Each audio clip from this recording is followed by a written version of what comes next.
금요일날 저녁에 나오시는 게 쉽지 않으시죠? 뭐 장로님밖에 얘기 안 하시는 것 같은데. 그죠? 네. 오늘은 찬양팀이 많은 그 가족들이 오늘 같이 서지 못하셨는데, 드럼도 수련회, 고등부 수련회를 가가지고 드럼도 없고, 그죠? 오늘은 싱어도 2명밖에 안 서서 우리 변명희 집사님 앞에 마이크가 지금 놓여 있고, 쉽지 않은 금요일 저녁을 섬기는 우리 찬양팀입니다. 참 쉽지 않은 상황 속에서도 그래도 우리 금요일에 섬기고 또 함께 기도하는 시간들을 더 풍성하게 만들기 위하여서 헌신하고 또 수고하는데 우리 찬양팀에서 박수 한번 했으면 좋겠습니다. 네. 더 많은 혹시 그 온라인으로 예배를 드리고 있는 분들 중에 나도 같이 찬양하고 싶다. 그런 마음들이 불현듯 성령의 임재 가운데 갑자기 드시는 분들이 계시다면 말씀을 해주시면 우리 이하인 전사님이 잘 보시고 그렇게 함께 찬양할 수 있는 그런 시간들을 가질 수도 있을 것 같습니다. 좀 더 풍성하게 우리가 찬양을 하면 더 좋을 것 같습니다. 여러분, 우리나라 기독교인들이 가장 좋아하는 성경이 뭘까요? 답은 항상 나와 있습니다. 그죠? 우리나라 기독교인들이 가장 좋아하는 성경이 그 예전 조사를 보니까요, 시편이라 그럽니다. 그럼 두 번째 좋아하는 성경이 뭘까요? 이제 막 다르죠, 그죠? 답이. 두 번째 좋아하는 게 잠언이라 그래요. 우리나라 사람들이 가장 좋아하는 성경이 시편인데, 그럼 이 시편 중에서 가장 좋아하는 시편은 몇 편일까요? 제가 일부러 요구하는 건 아니고요. 이것은 검증된 건 아닙니다. 근데 제가 생각해 볼 때, 그리고 제가 또 개인적으로 좋아하는 시편이기도 하고, 그러니까 아마 많은 분들이 시편 23편의 말씀을 좋아하실 것 같습니다. 우리 앉아 계시는 성도님들이나 온라인으로 함께 하시는 성도님들 가운데서도 아마 분명히 23편을, 시편 중에 내가 23편을 가장 좋아하지라고 생각하시는 분들도 계실 겁니다. 근데 23편이 너무 유명하잖아요. 찬양도 있고, 또 웬만하면 23편은 우리 또 많이 또 외우기도 하고, 그렇죠? 너무 아름다운 시이기도 하고, 그래서 우리가 너무 잘 알고 있습니다. 23편, 시편 23편이라고 얘기하면 그냥 묻지도 않고 따지지도 않고 사람들이 잘 기억하기도 하는 너무나 잘 알고 있는 그런 시입니다. 그냥 이 시편 23편을 잠잠히 우리가 묵상만 해도 그것이 우리에게는 은혜가 될 때가 참 많이 있습니다. 근데 여기에 우리의 문제가 한 가지 있습니다. 그게 뭐냐면 23편을 우리가 시로 읽으면서 묵상만 해도 그렇지라는 은혜가 되겠지만 이 23편의 시가 단지 우리에게 감동적인 것인지 아니면 실제로 나한테도 23편의 시가 고백되어지는지 그게 문제라는 거예요. 그냥 우리에게 23편의 시가 아름다운 시로 아름다운 다윗의 그냥 고백으로 그냥 우리가 잠잠히 암송만 해도 감동이 되는 그런 시로 우리에게 읽혀지느냐 아니면 이 시편의 23편이 우리에게도 동일하게 고백되어지는 신앙의 고백으로 되어지느냐라는 겁니다. 왜냐하면 시편 23편은 아름다운 시기도 하지만 하나님의 말씀이기 때문에 그렇습니다. 23편의 말씀이 나한테도 이것이 사실인가 아니면 단지 좋은 느낌인가 라는 점이 우리가 고민해 봐야 될 점이라는 겁니다. 그러면 23편이 우리에게 하나님의 말씀으로 주어졌는데 그렇다면 이 23편의 말씀이 다윗에게 그랬듯이 오늘 우리에게도 다윗이 경험했던 그 하나님에 대한 경험과 고백이 울려 퍼져야 한다는 말씀이죠. 그것이 우리에게도 동일하게 고백되어져야 된다는 겁니다. 우리의 목적은 이 시편의 말씀을 읽으면서요, 다윗의 하나님을 빌려오는 게 아니라는 거죠. 우리의 목적은 오늘 나에게 오시는 하나님을 우리도 만나는 것이어야 됩니다. 그것이 이 시편 23편을 우리가 고백하는 목적이 되어야 된다는 겁니다. 다윗은 이 멋진 시를 노래하면서 그 시작을 여호와는 이렇게 시작을 합니다.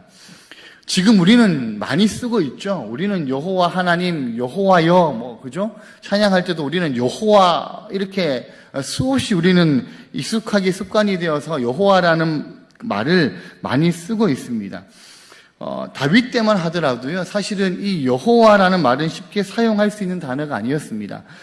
과거 이스라엘 사람들에게 이 여호와라는 이름은 감히 인간의 입술로는 말할 수 없는 그만큼 거룩한 이름이었다라는 겁니다. 그래서 그들은 꼭 여호와라는 이름을 말할 때는 여호와라는 이름 대신에 주님이라는 뜻을 가지고 있는 아도나이라는 말을 대신 쓰기도 했습니다. 그리고 여호와라는 글을 써야 할 때는요, 담당 서기관이 목욕 재개를 하고 나서 그 단어를 쓰고 또 그 쓴 펜을 다시 사용하지 못하도록 꺾어서 버렸을 정도였습니다.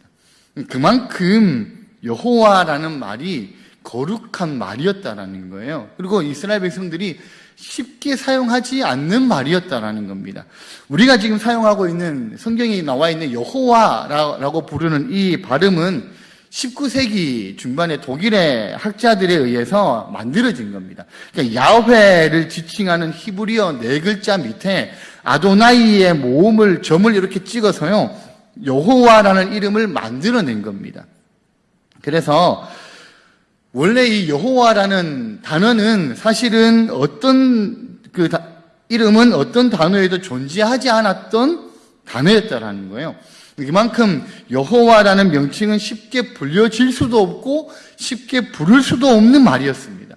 여호와는 하나님의 이름이죠. 그래서 이 하나님의 이름을 부르는 일은 쉬운 일이 아니었다라는 겁니다. 우리가 지금 습관처럼 여호와 하나님 이렇게 얘기할 수 있는 것처럼 그런 말은 아니었다라는 거예요. 그런데 하나님의 이름을 마음 놓고 부를 수 있는 예외 조건이 한 가지가 있습니다.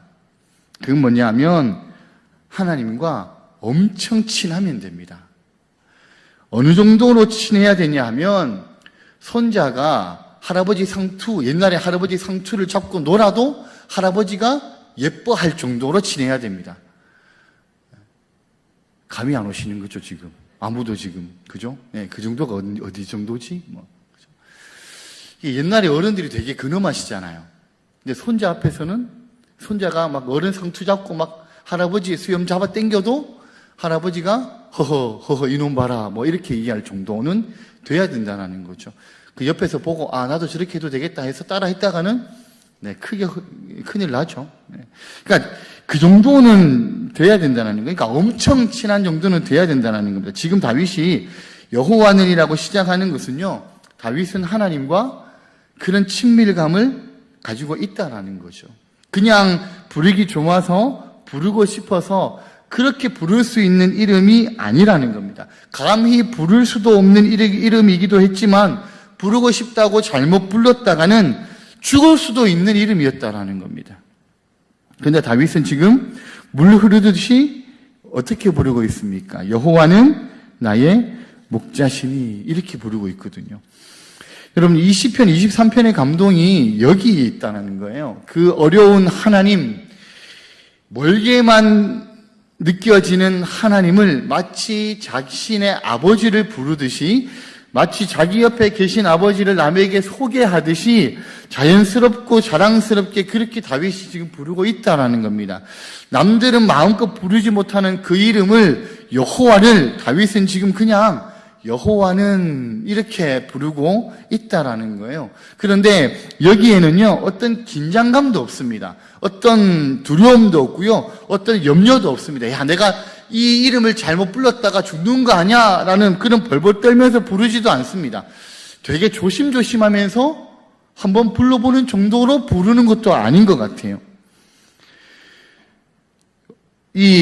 그냥 입에서 흘러나오는 대로 지금 다윗은 부르고 있다라는 거죠. 여호와는 나의 목자시니.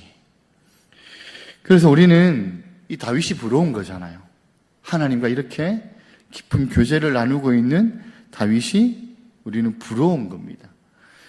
이런 다윗에게 우리가 감동하는 거죠. 그러면서 우리가 말씀을 읽을 때마다 어떤 생각을 가집니까? 다윗은 참 좋았겠다. 다윗은 참 좋겠다. 라고 우리가 얘기하는 거죠.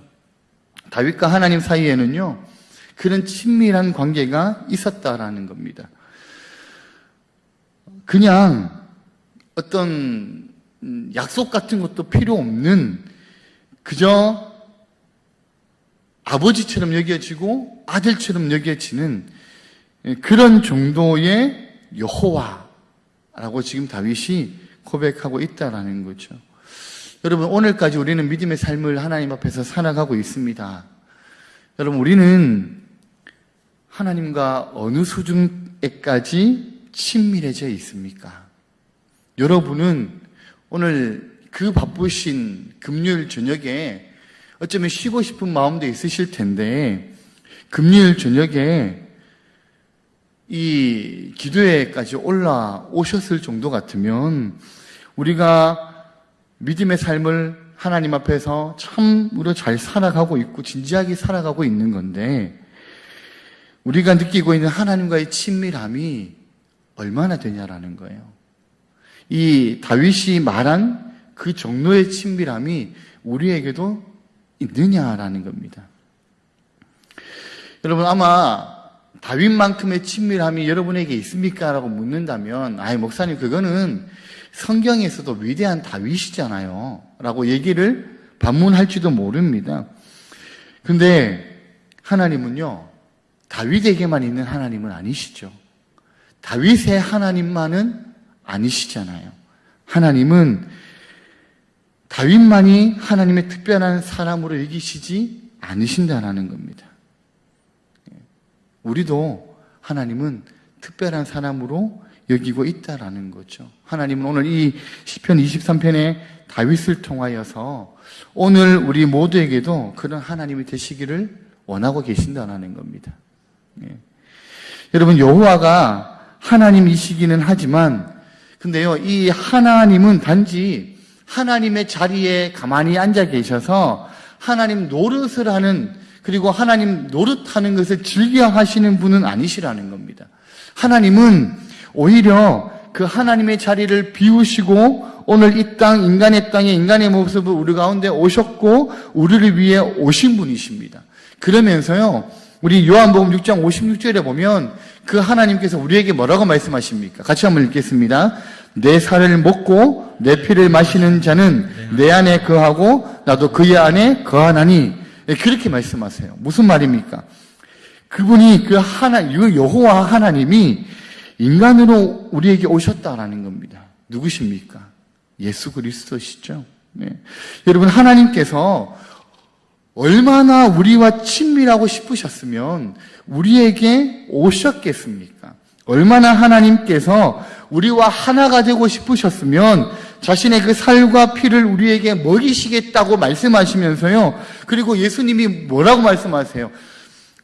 예수님 안에 거하라 라고 말씀하시고, 그리고 예수님도 우리 안에 거하겠다라고 말씀하시잖아요. 얼마나 우리하고 친밀하고 싶으시면 예수님, 하나님 자신이 우리에게 오셨겠냐라는 거예요. 그 하나님은요, 다윗과만 그렇게 친밀하게 지내시고자 하시는 분이 아니시라는 겁니다.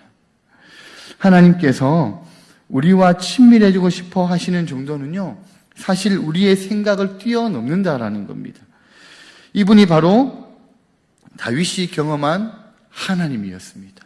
다윗이 경험한 여호와였습니다.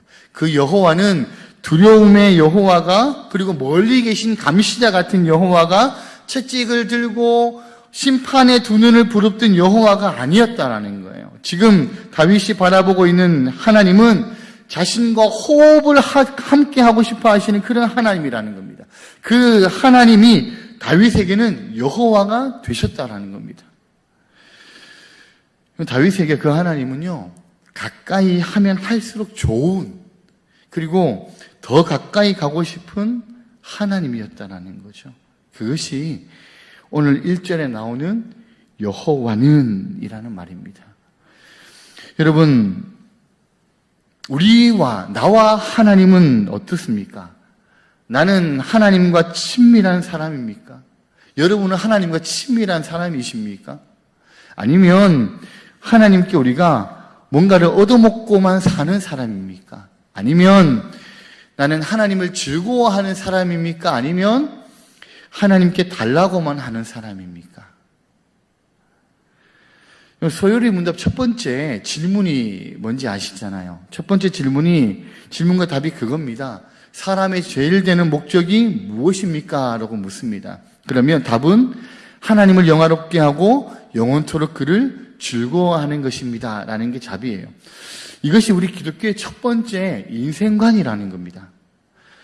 여러분, 그런데 만약에 우리가 이렇게 살고 있지 않잖아요? 우리가 만약에 이런 삶을 살지 않다면, 혹은 그렇게 살고 있지 못하다면, 사실은 우리는 지금 사람의 제일 되는 목적조차 제대로 하고 있지 못하다는 겁니다.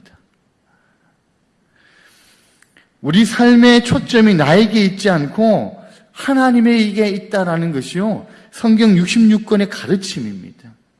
오늘 우리는 그 하나님의 가르침 가운데 하나인 시편 23편 1절에 여호와는 앞에 와 있는 것이거든요. 이 여호와가 다윗이 고백했던 것처럼, 다윗과 친밀하게 관계를 맺으셨던 것처럼, 여러분에게 질문했을 때 나는 지금 하나님을 즐거워하고 있습니다. 나는 하나님과 너무나 깊은 친밀한 관계를 유지하고 있습니다. 라는 고백으로 고백되어지는 은혜가 있기를 원합니다. 그래서요, 이 23편 1절에 나오는 여호와는 이라는 이 여호와라는 말을 우리가 고백할 때마다 그 우리의 신앙의 고백이 고백되었으면 좋겠습니다. 여러분, 다윗에게 이 여호와가 무엇이 되셨습니까? 목자가 되셨거든요. 그래서 여호와는 나의 목자시니 이렇게 말씀합니다. 여러분, 여호와는 나의 목자시니라는 말에는 함축적인 의미가 있다고 봐야 됩니다. 어떤 함축적인 의미가 있냐면 내가 그의 양이다. 그 함축적인 의미가 동반되어 있다고 우리가 볼 수 있다는 거죠. 목자와 양은 서로 한 짝입니다. 그죠? 양이 없는 목자도 있을 수 없고요. 목자 없는 양은 더구나 생각할 수가 없습니다. 왜냐하면 양은 스스로를 돌볼 줄 모르는 동물이기 때문입니다. 양은요, 아주 더러운 동물이에요. 양은 혼자서 씻지를 못하는 동물입니다. 고양이는 스스로 씻을 줄 압니다. 그래서 우리가 고양이 세수라고 얘기하잖아요. 그죠? 또 심지어 새는요, 쟁반에 물만 받아 놓으면 거기에 빠져서 자기가 목욕을 합니다. 거기다가 곰은 어떻습니까? 강에 가가지고요, 이 곰도 씻어요. 근데 양은 아무리 더러워도 씻을 줄을 모릅니다. 양은 우둔한 동물이고요. 양은 되게 좀 이렇게 얘기해서 양에게 미안하지만 양이 없으니까요, 지금 무식한 동물이라는 거죠. 네. 양은 거기에다가요, 자기 방어 능력도 없습니다. 양에게는 송곳니도 없고 날카로운 발톱도 없어서 남을 공격할 수도 없습니다. 누구를 물 줄도 모르고요. 거기다 그렇다고 빨리 도망갈 줄도 모릅니다. 양은 어느 누구도 이길 수 없는 동물이 바로 양이라는 동물입니다. 그래서 양에게는 누가 반드시 필요한 걸까요? 목자가 반드시 필요합니다. 다시 말해서요, 양은 자기 답이 없는 존재라는 거죠. 그래서 목자는 양에게 자기가 유일한 답이 되기 때문에 자기 목숨을 걸고 양을 돌보고 지키는 거예요. 여러분, 이 양이 다윗은 누구라고 얘기합니까? 자기 자신이라고 얘기하거든요. 그러면서 양 같은 자기에게 여호와 하나님이 목자가 되신다라고 고백을 하고 있다는 겁니다. 여호와는 나의 목자시니라는 고백은요, 다시 말해서 인생에 답이 없었던 다윗에게 하나님이 인생의 유일한 답이었다라는 고백이라는 거죠. 여러분, 이것을 다윗은 때로는 다른 성경에서 뭐라고 고백하는 줄 아세요? 같은 시편에 보면 하나님은 나의 피난처시요 나의 피할 바위다 이렇게 고백을 합니다. 그러니까 하나님께서 자기의 피난처가 되어주시지 않으시고 자기의 몸을 피할 바위가 되어주지 않으셨다면 자기는 이미 죽은 존재라는 거예요. 그 얘기를 지금 다윗이 고백하고 있다라는 겁니다. 자기 인생의 답을 자기가 가지고 있지 않았던 다윗, 그리고 다윗은 하나님을 바라봤습니다. 그리고 그 하나님을 향하여서요, 여호와는 나의 목자라고 고백을 했다라는 거예요. 여러분, 이걸 쉽게 다른 말로 한다면 하나님만이 내 인생의 답입니다. 내 인생의 답은 오직 여호와 하나님 당신께만 있습니다. 하나님이 나를 위해 손 쓰지 않으신다면 나는 이미 죽은 목숨입니다. 내 모든 것은 하나님 여호와 당신께 달려 있습니다. 라는 고백이 된다는 겁니다. 이 고백이 한마디로 말해서 뭐라고요? 여호와는 나의 목자시니 라는 말이라는 거예요. 여러분, 이 다윗의 한마디는요, 다윗의 인생과 신앙 전체를 종합해서 요약한 단 한 줄의 신앙 고백이라는 겁니다.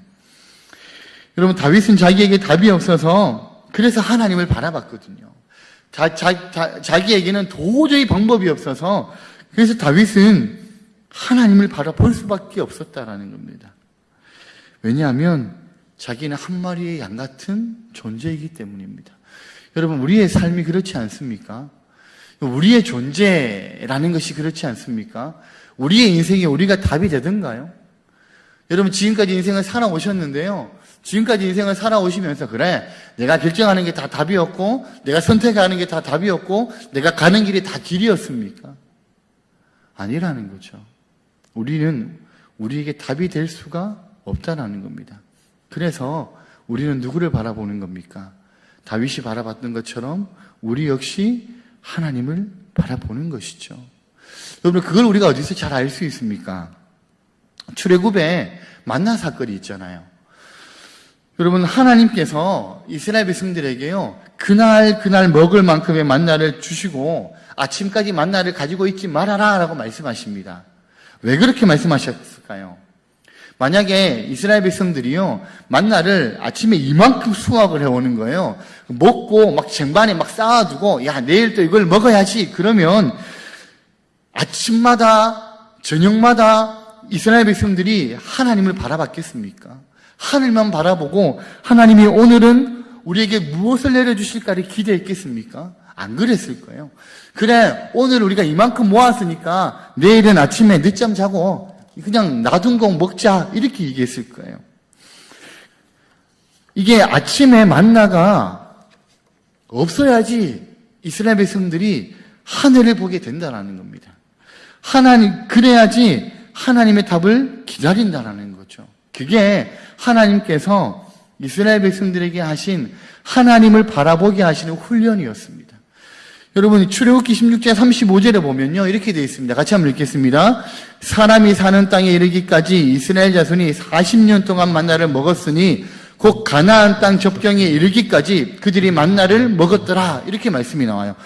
40년 동안 이스라엘 백성들에게 있어서 대안이라는 것은 없더라는 거죠. 40년 동안 하나님 밖에는 이들에게는요, 대안이 없었습니다.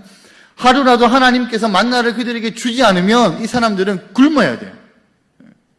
그래서 그들이 하나님을 매일 아침마다 바라봐야 된다는 거죠. 하나님이 자기네 목자가 되어주지 않으셨다면 이 이스라엘 백성들은 그 자리에서 꼼짝 못하고 죽어야 되는 한 마리의 양과 같은 존재였다라는 겁니다. 근데 다행히도 어떻습니까? 하나님께서 그들의 목자가 되어주셨잖아요. 그래서 목자이신 하나님께서 구름 기둥으로 불 기둥으로 그들 앞에 서셨습니다. 가다가 반석에서 물도 주셨고요. 아침에는 만나로 먹이셨고요. 고기 달라 할 때는 그들에게 메추라기로 고기로 배불리 먹이셨어요.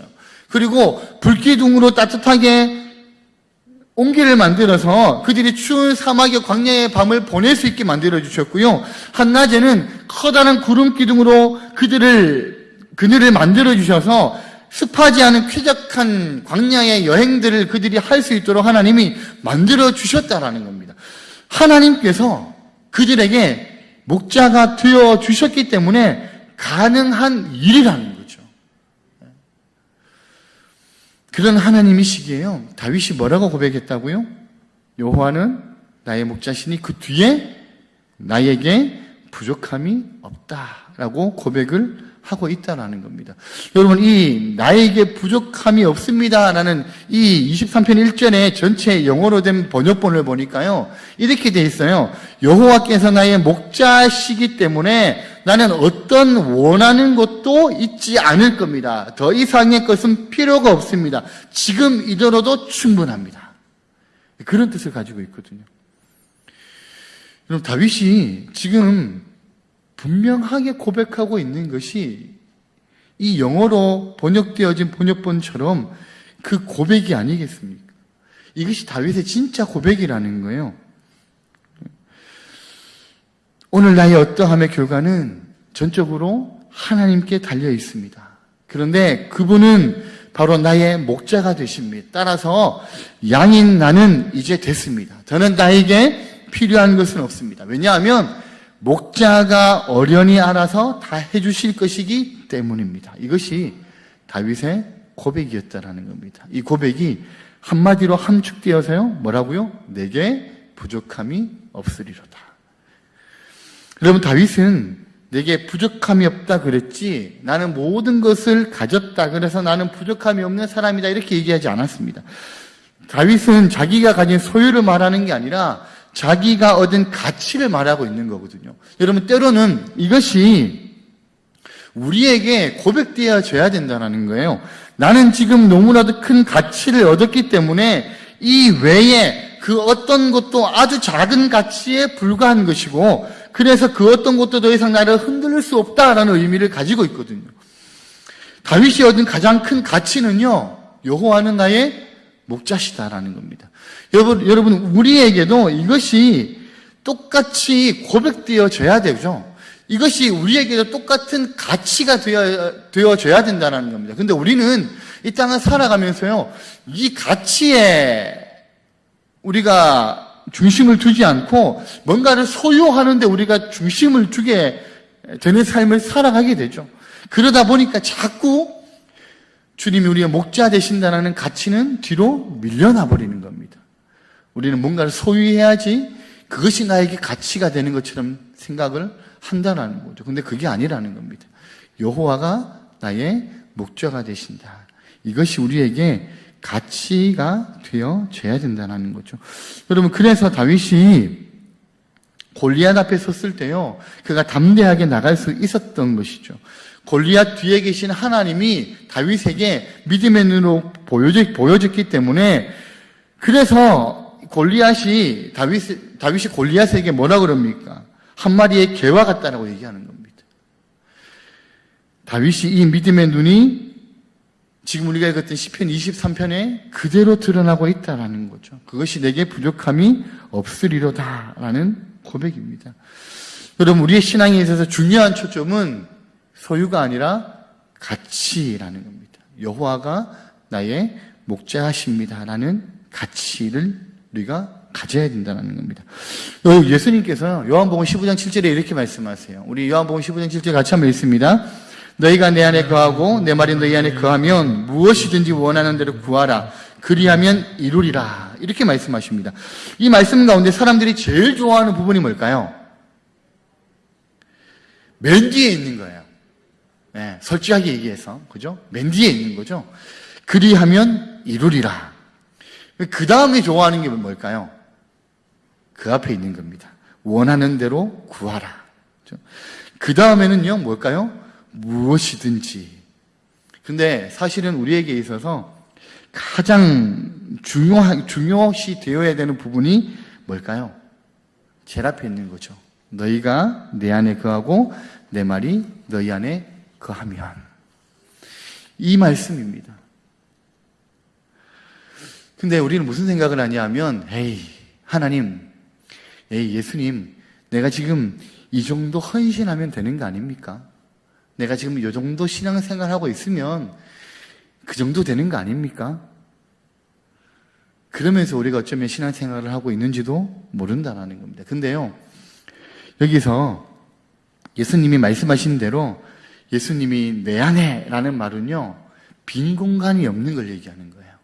100% 예수님으로 꽉 차는 것을 얘기하는 거죠. 그리고 나도 그 주님 안에 라는 이 우리의 100%가 꽉 채워져 있어서 그 어디에도 내 안에 들어올 틈이 없게 되는 것을 말씀하고 있다는 겁니다. 그 상태가 되었을 때, 그러니까 빈 공간이 전혀 생기지 않고 100% 예수 그리스도가 우리 안에 거하고 우리가 예수 그리스도 안에 거했을 때, 그때 원하는 대로 구하라 그러시면 우리가 구할 수 있다라는 겁니다. 여러분, 만약에 그런데 우리가 예수 그리스도 안에 100% 거하고 100% 예수님이 우리 안에 거해서 빈 공간이 없게 되면요, 우리가 하나님께서 그래 내가 뭘 해줄까라고 물을 때 우리의 입술에서 나올 수 있는 고백은 한 가지밖에 없습니다. 하나님의 사랑이면 충분합니다. 그렇게밖에 얘기할 수 없는 것이라는 거죠. 예수님이 내 안에 완전히 거하시고 나도 예수님 안에 완전히 거하고 있는데 뭐가 더 필요하겠습니까? 여러분, 이 한마디 외에는 더 이상 우리가 할 말이 없다는 겁니다. 왜냐하면 나머지는요, 하나님께서 다 알아서 하실 것이기 때문입니다. 이 고백이 무엇입니까? 마태복음 6장 33절의 고백이잖아요. 우리 같이 한번 읽겠습니다. 너희는 먼저 그의 나라와 그의 의를 구하라. 그리하면 이 모든 것을 너희에게 더하시리라. 여러분, 이게 예수님의 황금률이잖아요. 오늘 다윗의 고백이요, 이 고백과 똑같은 거예요. 그래서 다윗이 뭐라고 고백할 수 있다고요? 내게 부족함이 없습니다. 그렇게 다윗은 고백할 수 있다는 겁니다. 여러분, 사람들은 누구나 다 단지 부족함이 없기만을 소망합니다. 우리도 그렇죠. 우리도 하나님, 나도 부족함이 없었으면 좋겠습니다 라고 고백합니다. 그런데 하나님은 당신이 나의 목자이심을 제대로 인식하기를 기대하신다는 거예요. 하나님이 우리에게 원하시는 건 내가 너의 하나님이야 라는 것을 인식하기를 기대하신다는 거예요. 그러면서 하나님, 양인 나는 답이 없기 때문에 내 인생의 답은 전적으로 하나님께 달려있다고 믿는 고백을 하나님은 하기를 원하신다는 겁니다. 다윗이 내가 양이고 하나님 당신이 목자가 되십니다. 그래서 나는 답이 없고 목자 되시는 하나님께만 답이 있습니다라고 고백했듯이 우리에게도 그 고백을 하기를 원하시고 계신다는 겁니다. 그 고백을 하기를 원하시는 하나님은요, 우리와 떨어져 계시는 분이 아니세요. 우리에게 뭔가 엄숙하게 뭔가를 원하시고 심각한 하나님이 아니시라는 겁니다. 그 하나님은 다윗에게 그러하셨듯이 우리에게도 여호와 하나님이 되신다는 겁니다. 여러분, 우리가 그 하나님을 고백하면 된다라는 거죠. 왜입니까? 우리는 양이고 하나님이 우리의 목자가 되시기 때문입니다. 여러분, 다윗이 오늘 말씀에서 여호와라고 마음껏 불렀던 것처럼 우리도 여호와 하나님을 여호와라고 그렇게 마음껏 부를 수 있기를 소망합니다. 그래서 하나님에게도 하나님, 주님만이 나의 목자가 되십니다. 그래서 나는 부족함이 없습니다.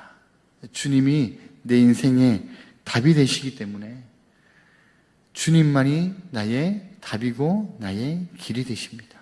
다윗이 고백했던 그 고백과 같이 우리도 그런 고백으로 하나님 앞에 나아갈 수 있기를 소망합니다. 여러분은 지금 다윗이 고백한 노래처럼 하나님이 나의 목자가 되십니다. 지금 오늘 이 시간 여기에서 하나님이 나의 여호와가 되시고 하나님이 나의 목자가 되십니다. 그렇게 고백할 수 있는 믿음의 삶을 하나님 앞에서 살아가시는, 그리고 오늘 하나님 앞에 기도하시는 우리 모든 성도님들이 되시기를 예수님의 이름으로 축복합니다.